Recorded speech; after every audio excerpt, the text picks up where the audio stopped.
So कसे आहेत तुम्ही सगळे? मस्त ना. तर माझं नाव आहे पूर्वा. तुमच्या सर्वांचं स्वागत आहे माझ्या आजच्या ब्लॉगमध्ये, म्हणजेच ब्लॉग नंबर 4.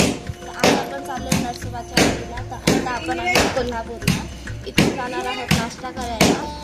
काय नाश्ता करणार ते तुम्ही पण बघा.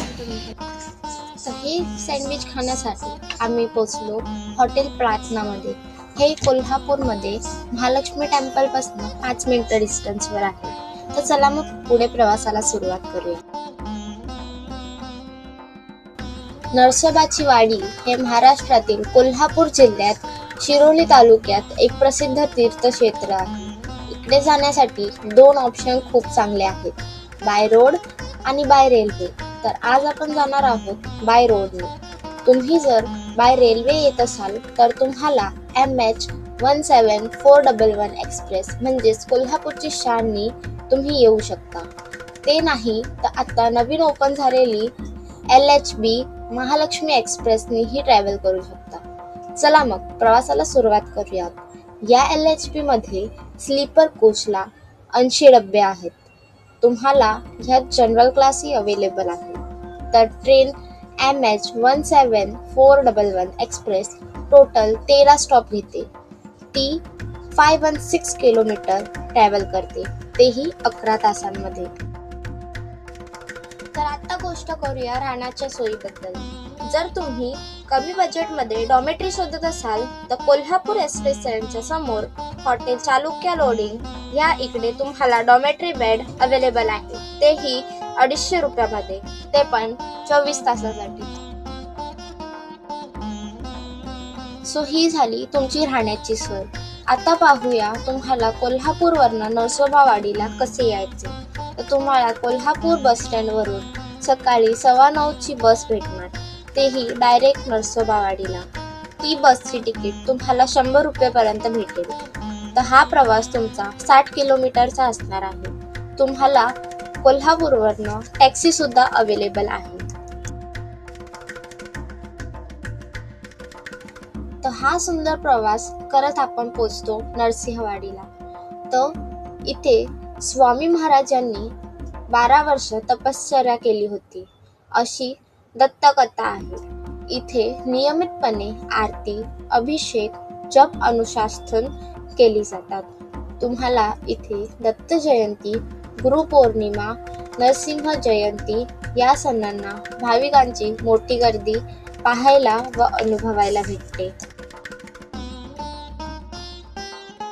दुसरी महत्त्वाची गोष्ट म्हणजे जर तुम्ही कोल्हापूरला न जाता डायरेक्ट गाडीने येत असाल तर तुम्हाला इकडे भक्तिनिवास, डॉमेट्री बेड आणि धर्मशाला अवेलेबल आहे.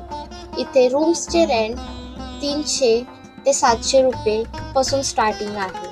जर तुम्हाला प्युअर व्हेज ब्राह्मण पद्धतीने जेवायचं असेल तर सोमन भोजनालय आणि दत्त भोजनालय हे तुमच्यासाठी बेस्ट ऑप्शन आहे.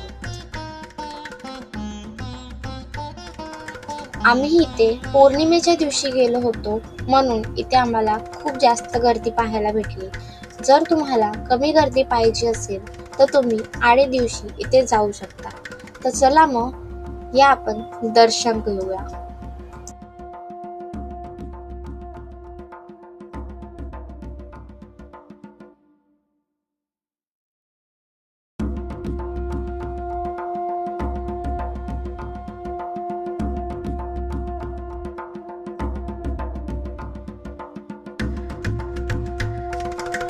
येथे श्री नरसिंह सरस्वती महाराजांनी दीर्घकाळ वास्तव केला होता. दत्त संप्रदायातील हे एक प्रमुख तीर्थ मानले जाते. मंदिरात दत्तात्रेयांची भव्य पादुका आहेत.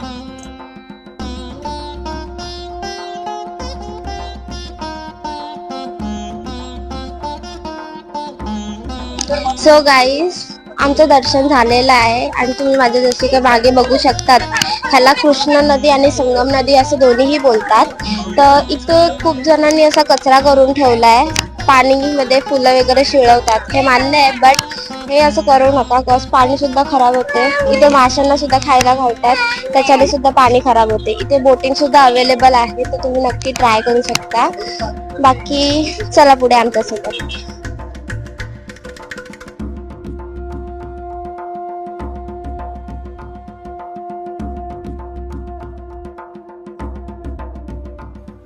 तर हे आहे औदुंबराचं झाड. नरसोबावाडीची येथे असलेली औदुंबराची वृक्षे दत्तप्रसादालयात अत्यंत पवित्र मानले जातात. हा वृक्ष भगवान दत्तात्रेय व श्री नरसिंह सरस्वती महाराजांनी विशेषतः स्तंभित केले आहे.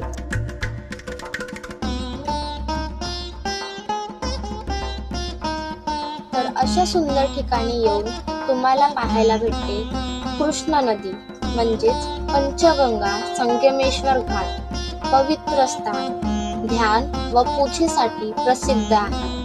सकाळी व संध्याकाळी येथील वातावरण अतिशय भक्तिमय असते.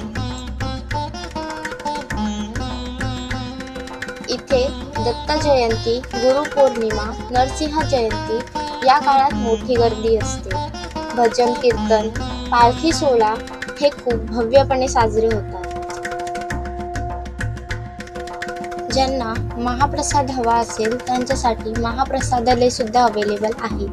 तुम्हाला जर काही विधी करायचे असेल तर ही तुम्हाला लिस्ट आहे आणि ही विधी सर्व तुमची अभिषेक हॉलमध्ये सर्व केली जाणार आहेत. तुम्हाला समोर गेलं की टॉयलेट सुद्धा अवेलेबल आहेत.